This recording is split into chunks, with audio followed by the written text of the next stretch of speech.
सिद्धेभ्यः। ओम नमः सिद्धेभ्यः। ओम नमः सिद्धेभ्यः।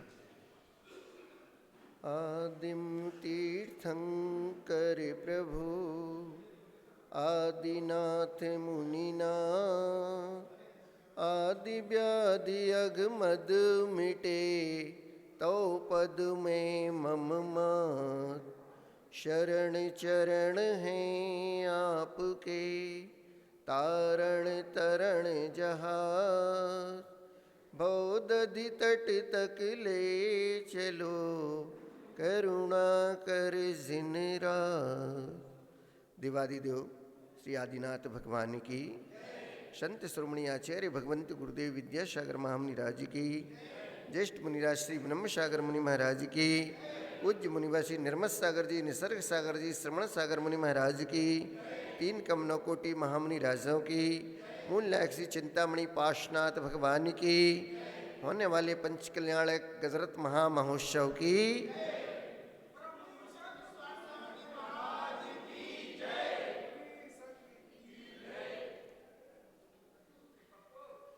प्रातःकाल उठकर दिन की शुरुआत अखबार के माध्यम से हुआ करती है, क्योंकि उनको मंदिर से भगवान के पूजन भक्ति से कोई भी सरोकार नहीं रहता। उनको केवल बाहरी दुनिया में ही आनंद आता है। तो उस बाहरी दुनिया का आनंद लेने के लिए उस जगत में, उस संसार में, उस लोक में क्या हो रहा है, इसलिए लोक पाहुड़ जिसको हम लोग कहते हैं, वह प्रातःकाल उनके हाथ में आता है और वह उसमें 2-2, 3-3 घंटे अपना व्यतीत कर दिया करते हैं। उसके बाद वह अखबार जो ताज़ी ताज़ी खबरें आपको दे रहा था वो बासा हो जाता है और वह बासा अखबार एक कोने में छोड़ दिया जाता है। होटल वाले के पास पहुंचता है तो वह उसमें कुछ अपना नाश्ता आदि देकर आपके हाथ में दे दिया करता है। और जब अखबार बासा होता है, पुराना हो जाता है, तो रद्दी के भाव बेच दिया जाता है। वह 2 पैसे का नहीं रहता फिर। लेकिन जब तक पढ़ा नहीं गया तब तक तो मूल्यवान है। ड्राइंग रूम में, बैठक रूम में रखा रहता है। पढ़ने के बाद बासा हो गया, रद्दी के भाव बिक जाता है, फिर उसका कोई मूल्य नहीं रहा करता है। कभी कभी रास्ते गली में पड़ा रहता है, पैरों के नीचे भी आ जाता है। लेकिन जैसे ही वह अखबार का टुकड़ा आपकी जिनवाणी के ऊपर कवर के रूप में चढ़ जाता है, तब वही अखबार का टुकड़ा जो 2 पैसे का नहीं रहता है, पैरों में आ जाता है, पड़ा रहता है, वह सिर पर चढ़ जाता है। कहने का भाव ये कि जैसी संगति आप प्राप्त करेंगे उस प्रकार का फल आपको प्राप्त हुआ करता है।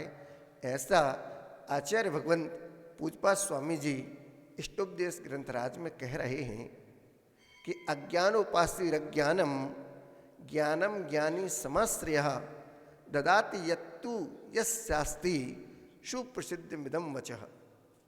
अर्थात आचार्य भगवंत पूजपा स्वामी जी इन पंक्तियों में बहुत ही सुंदर नीति की बात कहते हैं कि अज्ञानी की उपासना आप करेंगे, उसकी संगति करेंगे, तो उस प्राणी को अज्ञान के अलावा और कुछ प्राप्त नहीं होने वाला है। तथा ज्ञानी की उपासना करेंगे तो उस ज्ञान से आपका बहुत कुछ भला होने वाला है। आप उनसे ज्ञान प्राप्त करेंगे, क्योंकि जिसके पास जो कुछ है वही तो आपको प्रदान करेगा। अज्ञानी की संगति में अज्ञान सीखेंगे, चोरी सीखेंगे, हिंसा सीखेंगे, झूठ, कुशील आदि आदि। हम उनकी संगति में रहकर व्यसनों में लिप्त होंगे, क्योंकि वो व्यसनी व्यक्ति है। लेकिन हम साधु संगति करेंगे, सज्जनों की संगति में रहेंगे, तो अच्छे आचरण में रहेंगे, तब हम भगवान की पूजन भक्ति, दया, करुणा, वात्सल, प्रेम, इन सबको सीख पाएंगे, अपने जीवन में अवधारण कर पाएंगे और जाकर अपना भी और दूसरे का भला कर पाएंगे।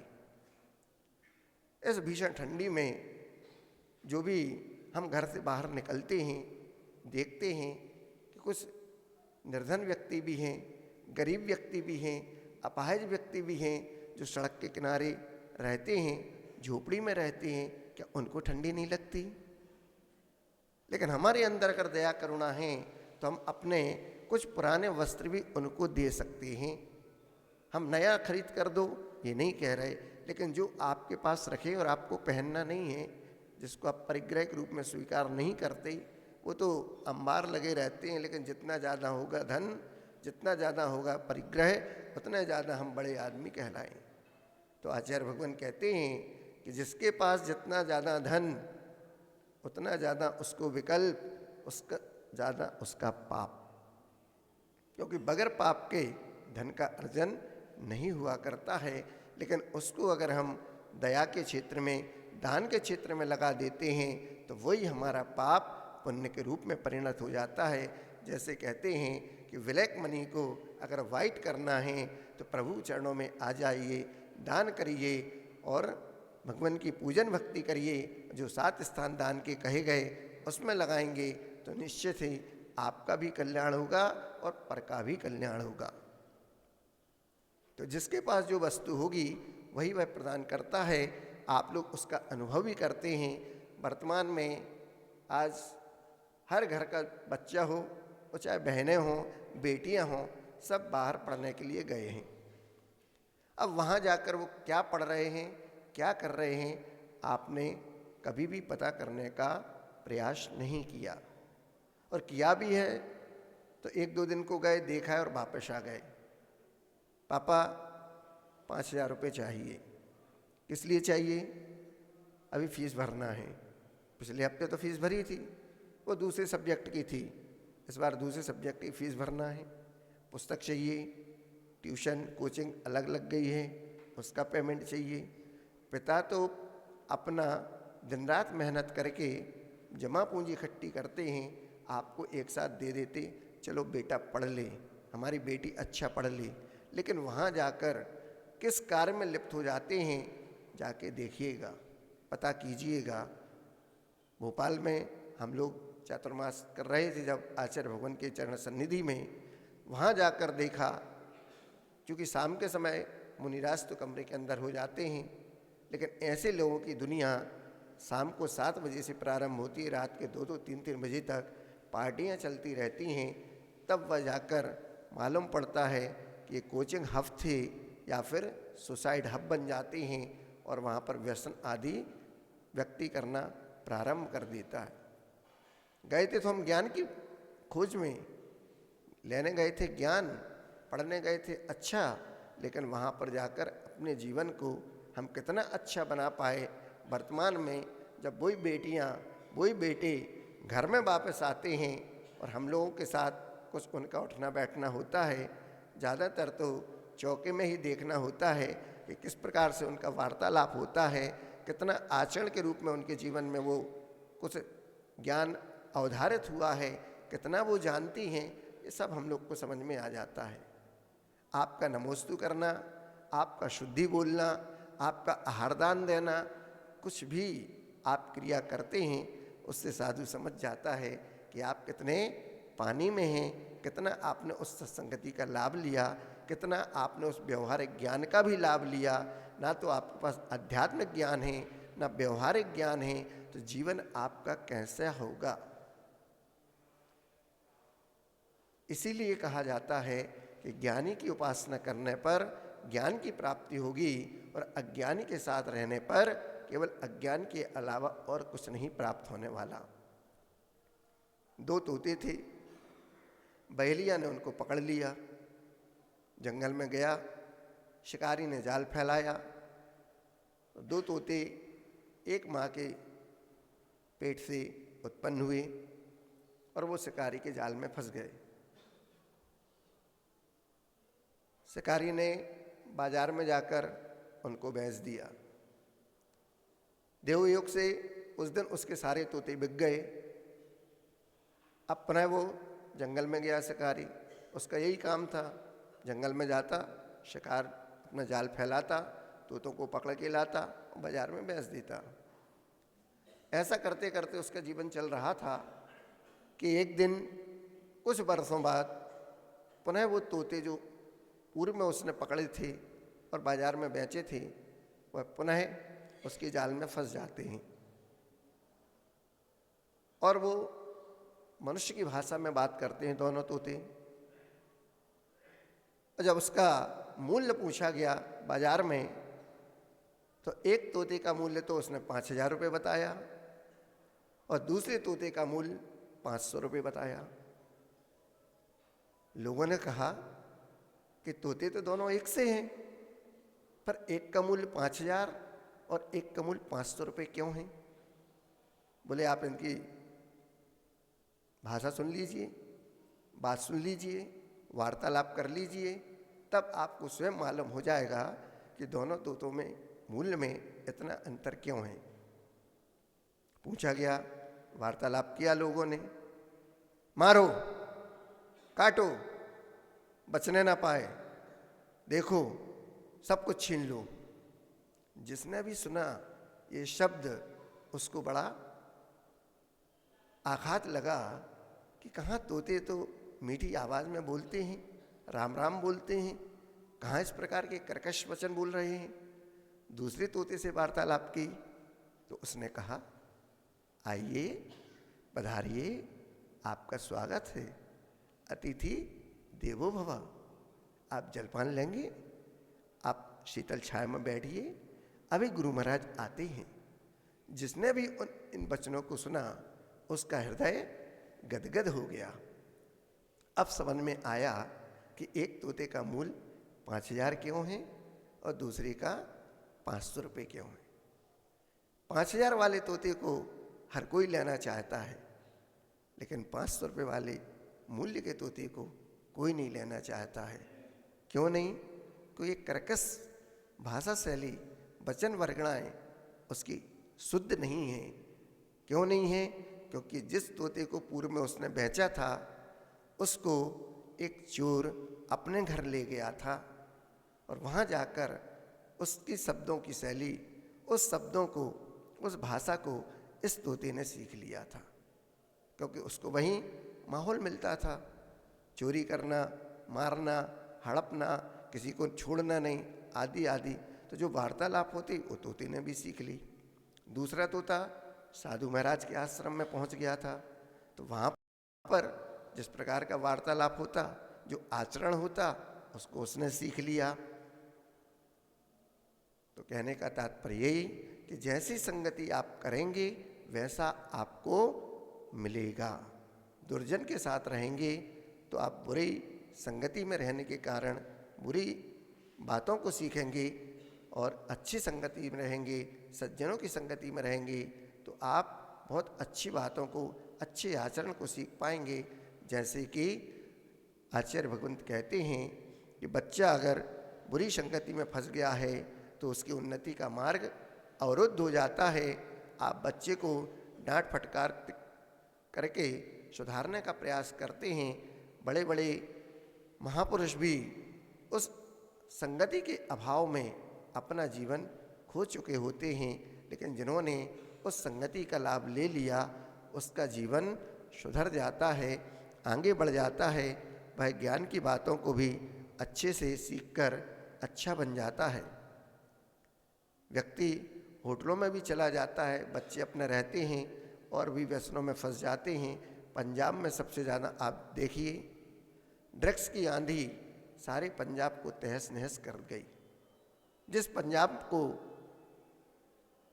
फसलों के बारे में कहा जाता है कि बैसाखी में पूरे पंजाब का ही नया वर्ष वहाँ मनाया जाता है, आज हर घर में वहाँ कैंसर से पीड़ित व्यक्ति हो गए।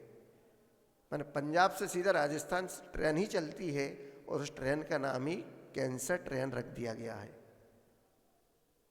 हजारों यात्री केवल कैंसर के ही उस ट्रेन में सफ़र किया करते हैं और वहाँ जाके अपना इलाज कराते हैं।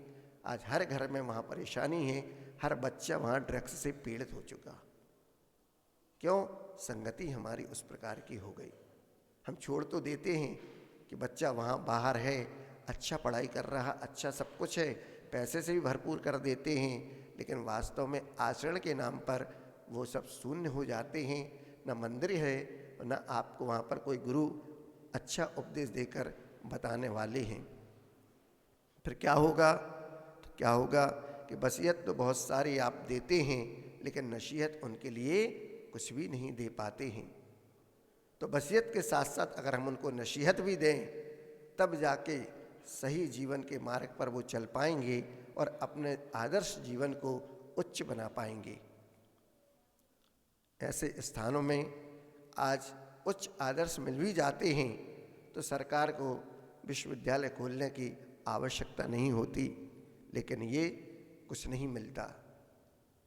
आचार्य भगवान तत्वार सूत्र में एक सूत्र कहते हैं, उमा स्वामी जी महाराज, द्रव्यास्त्रा निर्गुणः गुणः। जो द्रव्यों के आश्रित रहते हैं वो गुण हैं, और वो गुण स्वयं में निर्गुण हुआ करते हैं, अर्थात गुणों में गुण नहीं रहते। आजकल कुछ विद्वान ऐसा भी अर्थ करते हैं कि गुणी के द्रव्य के आश्रय से निर्गुण द्रव्य भी गुणी बन जाता है, तथा ऐसा भी कहते हैं कि द्रव्य धन के आश्रय से निर्गुणी अर्थात अज्ञानी भी ज्ञानी बन जाता है। वह कहावत आती है कि बाप बड़ो ना भैया, सबसे बड़ो रुपया। आपके पास ज्ञान नहीं है, लेकिन धन अगर अधिक है तो उस धन के माध्यम से आप भी ज्ञानी बन जाते हैं, भले आपके पास कुछ भी ज्ञान नहीं है। तो ऐसा नहीं कहा जाता है, कहने वाले तो कह देते हैं, क्योंकि लक्ष्मी और सरस्वती दोनों एक साथ नहीं रहते हैं, आपस में इनका बैर हुआ करता है। पैसे के बिना ज्ञानी पुरुष की कोई कीमत नहीं होती, क्योंकि लक्ष्मी और सरस्वती का आपस में बैर हुआ करता है। ज्ञानी विद्वान के पास लक्ष्मी नहीं हुआ करती है और धनवान के पास सरस्वती का वास नहीं हुआ करता है। आज हमारी समाज में विद्वानों का जो परंपराएं हुआ करती थी, चल रही थीं, आज आप देख लीजिए, मूर्धन्य चोटी के विद्वान कोई नहीं बनना चाहता है। प्रोफेसर तो बहुत बनना चाहते हैं, लेकिन कोई शास्त्री पंडित नहीं बनना चाहता है। जब तक धन का लोभ नहीं आता, तब तक तो उनकी विशुद्धता, उनकी विद्वत्ता बहुत ही शुद्ध रहती है। लेकिन जब लालच आ जाता है, धन का लोभ आ जाता है, तब वह विद्वत्ता समाप्त हो जाती है। जैसे कि दो शिष्य एक साथ गुरु के पास पढ़े, तो गुरु ने उनको एक सा ज्ञान दिया, तो एक तो विद्वान बन गया और एक राजा बन गया। लेकिन थोड़ा सा उसको कहने में स्खलन हो गया और उसने उस शब्द का अर्थ गलत बता दिया। अजय अर्थात धान होता है, पुराना धान, लेकिन उसने कह दिया बकरा होता है। अब अपनी बात को सिद्ध करना है तो कैसे करें? तब जाकर गुरु माँ ने कहा उस राजा के से कि वो आपके पास न्याय मांगने आएंगे तो आपको साथ देना है, नहीं तो मेरी दक्षिणा व्यर्थ हो जाएगी, आपको उसको बचाना है। तो ऐसा कह के जब दोनों ने एक साथ अध्ययन किया था, जब ये बात हुई, उसने कहा चलो मेरे साथ वाले ने भी तो ऐसे ही पढ़ा है, हम उससे न्याय करा लेते हैं। और जब वहाँ पर पहुँचे तो उसने गुरु माँ के कहने पर झूठ बोल दिया, साथ दे दिया गुरु माँ का कि हम अपने साथी भाई को बचा दें, गुरु भाई को। लेकिन जैसे ही उसने झूठ बोला तो वह कहाँ गया? 7वीं नरक में। कहानी आप सबको पता है। तो ऐसे कि हम प्रोफेसर तो बनना चाहते हैं, लेकिन विद्वत पंडित नहीं बनना चाहते, क्योंकि धन का लोभ आ जाता है तो हमारी विद्वत्ता, शुद्धता नहीं रहती और लालच आने से विद्वत्ता समाप्त हो जाती है। इसलिए पूज्यपाद स्वामी भगवान ने यह श्लोक बहुत ही सोच समझकर बनाया है कि जो वस्तु जिसके पास नहीं है वह दूसरों को कैसे दे सकता है? कभी नहीं दे सकता है। गुरुदेव से आप मांगते हैं तो वो क्या दे देते हैं? आप उनकी सत्संगति करते हैं, उनके पीछे चलते हैं और मांगते हैं, तो कृपा करके गुरुदेव क्या देते हैं? अरे पीछे और कमंडल दे देते हैं, दीक्षा का दान दे देते हैं और जाके अनुमोदना करते हैं। फिर जाके आप भावना भाते हैं तो विनम्र सागर मुनिराज सत्संग सहित आपके नगर को भेज देते हैं। वो आते हैं नगर में तो आप अपना कार्य संपन्न कर लेते हैं, क्योंकि आपका तो स्वार्थ लगा ना, हमारा मंदिर अच्छा बन जाए, हमारे यहाँ भगवान विराजमान हो जाएं, प्राण प्रतिष्ठा हो जाए, और क्या चाहिए। तो ये स्वार्थ तो होना चाहिए। ये सज्जनों की संगति जब करेंगे तभी तो आएगा, नहीं तो अभी तक क्यों नहीं हुआ? क्योंकि सज्जनों की संगति नहीं मिली, और जब मिली तो फिर हाथ से नहीं जाने देंगे। इस मौके को हम पूरा भजाएंगे, क्योंकि बनिया तो वही है ना जो भगे भूत की लंगोटी भी पकड़ के रखता है, छोड़ता नहीं है। तो महाराज बड़े पुण्य के उदय से, शादी से पुण्य कर्म के उदय से हम सबको यह सौभाग्य मिला है, तो अब ये मौका तो नहीं छोड़ेंगे। भली सो रहे थे लेकिन अब जाग गए। और जो कहावत है ना कि 100 ठग का एक ठग, तो इसलिए कल विनम्र सागर महाराज जी ठगे गए। बात बिल्कुल सही है। आपकी भक्ति ने, आपकी उत्साह ने, आपकी सारे उस सामाजिक एकता ने मुनि महाराज का हृदय आपके बस में कर लिया। तो मुनि महाराज जो किसी के पकड़ में नहीं आते, उस कल स्वयं कह रहे थे कि हमारे लिए तालबेट वालों ने ठग लिया। तो ऐसे ठगों की तो प्रशंसा हम भी करेंगे जो भक्ति भाव के साथ प्रभु भक्ति में लीन है, गुरु चरणों में लीन है और मुनिराज के हृदय में अपना स्थान बना चुके हैं। जिसके पास जो नहीं वो क्या किसी को दे सकता है, और जिसके पास है वो दूसरों को भी दे करके उसको भी अपना बना लेता है। कल एक और चीज़ देखने में आई थी, हालांकि कहना तो बाद में था लेकिन अभी बोल देते हैं कि मन में थोड़ा सा एक दूसरे के प्रति 2-4 भाई लोग थे जो थोड़ा सा वैर मनुष्य पहले से चल रहा था, लेकिन कल उन्होंने अपने सारे शिकवे गिले भुलाकर एक दूसरे को गले लगाकर, एक दूसरे को बोलियां दिलाकर, भैया मैं भी इस महायज्ञ में अपनी आहुति दे रहा हूँ, आप कैसे पीछे खड़े हैं, उनको भी आगे बुलाया, उनका भी हाथ पकड़ा, दोनों गले लगे। उनके गले लगने पर सबने अश्रु की धारा बहाई। पाप का मैल, मन का मैल अश्रु के बहाने धुल गया। दोनों गले मिले, एक दूसरे को बोली करा के पद दिलाए और उस महायज्ञ में आहुति दिलाकर शाम को दोनों ने एक साथ मिलकर भोजन किया। कल कुछ ऐसी बातें हम लोग को सुनने में आई, सुन के हृदय बहुत गदगद हुआ। कम से कम सज्जनों की संगति का लाभ इतना तो ले लिया कि आपने सारे शिकवे गिले भुलाकर अपनों को अपने गले लगा लिया।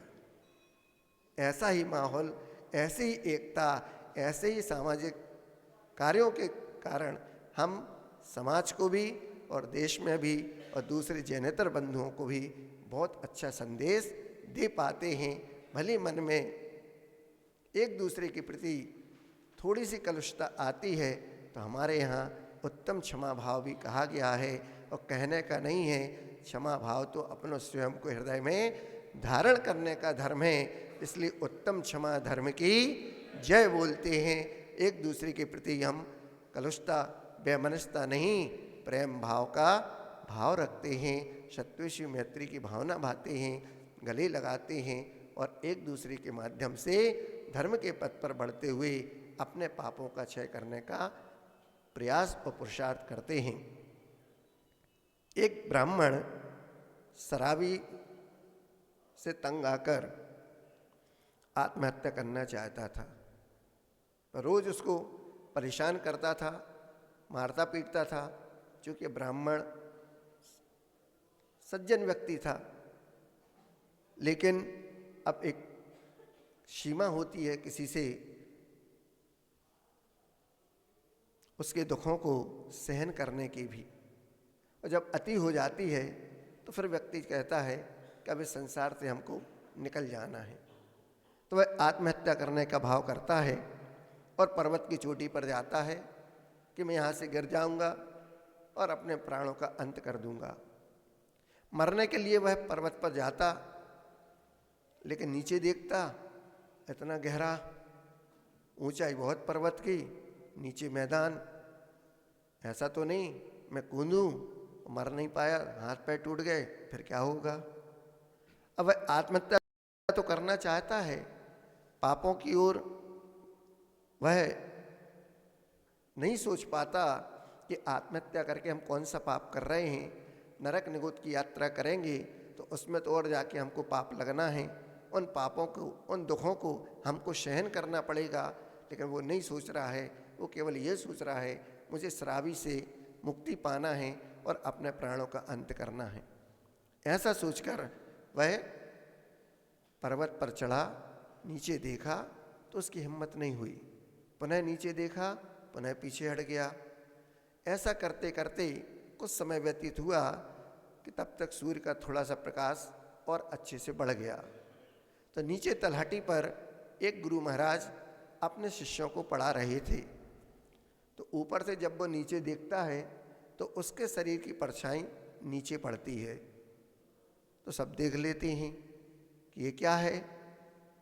तो गुरु से पूछते हैं ये किसकी परछाई है। तो गुरु महाराज अपने अवधि ज्ञान से देख लेते हैं, जान लेते हैं और वो बताते हैं कि ऊपर पर्वत की चोटी पर एक ब्राह्मण है और वह आत्महत्या करना चाहता है, लेकिन नीचे गहराई होने के कारण वह भयभीत हो जाता है और वह पीछे हट जाता है।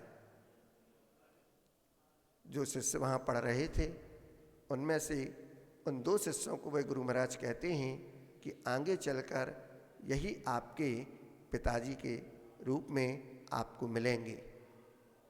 और स्वाध्याय वहाँ पर समाप्त हो जाता है। अब जब इतना सुन लिया दोनों बच्चों ने कि आगे चलकर ये व्यक्ति मेरे पिता के रूप में आएगा, तो दोनों के बीच कुछ प्रेम, दया, करुणा, वात्सल्य उमड़ पड़ती है और वह जाते हैं कि जल्दी से हम उनको बचा लें, वो आत्महत्या ना कर पाएँ। और उनको वहाँ से लेकर आते हैं, अपने पास रखते हैं, उनके कुशल क्षेम पूछते हैं। उसके बाद कहते आप यहाँ पे रहिए, आपको कोई यहाँ पर बाधा नहीं होगी। वह प्रतिदिन स्वाध्याय सुनते, गुरुओं की संगति में रहते, धीरे धीरे उनके विचारों में परिवर्तन होने लगा और गुरु के उपदेशों को सुनकर उनके हृदय में शांति उत्पन्न हुई और उनको वैराग्य की भी प्राप्ति होने लगी। संवेग, वैराग, संसार से उनको भीति हुई।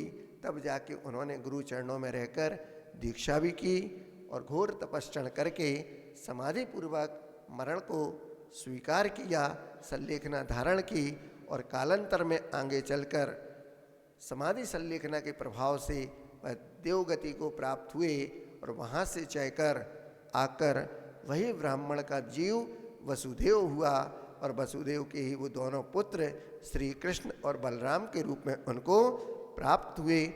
ऐसा उस गुरु संगति का प्रभाव था कि जो व्यक्ति आत्महत्या करने जा रहा था वह आत्महत्या के पाप से बचकर उन गुरुओं की संगति के कारण अपने पाप को छोड़कर पुण्य के उदय से मुनि बनकर तपस्या करके देवगति को प्राप्त होकर पुनः वसुदेव बने और श्री कृष्ण बलदाऊ जैसे पुत्रों के पिता बनने का उन्हें सौभाग्य प्राप्त हुआ। यह था उस क्षण भर गुरु संगति का प्रभाव। और कहाँ आत्महत्या का पाप करके नरक का जाने का जो समय था वह टल गया, क्योंकि नरक उनके लिए नहीं था। ऐसे महापुरुष भी उस गलत संगति के कारण अपना अहित कर लेते हैं, लेकिन समय पर अगर उनको उन संगति का लाभ मिल जाता है तो वह अपने जीवन को भी उन्नति के मार्ग पर लगाकर अपने जीवन को धन्य कर लेते हैं। ऐसे ही हमारे लिए धर्म अकारण बंधु कहा जाता है। बिना कारण के भी हमारे जीवन में आकर हमारे लिए सद्बुद्धि और सद उपदेश के माध्यम से जीवन को एक नई दिशा प्रदान करता है और हम अपने जीवन को उस ओर अगर लगाते हैं तो निश्चित ही संसार से छूट जाते हैं। सिद्ध बनने के बाद संसार में यह जीव कभी लौट कर नहीं आता है। ऐसे सिद्ध परमेष्टि की आराधना, उस पाषाण से भगवत बनने की आराधना आप करने जा रहे हैं। आप सबका जीवन मंगलमय हो, चतुर्गति आपकी समाप्त हो, महाव्रती बनकर आप भी अपने जीवन का कल्याण करें। इस मंगल भाव के साथ अहिंसा परमो धर्म की, आचार्य भगवंत गुरुदेव विद्यासागर महामुनि राज की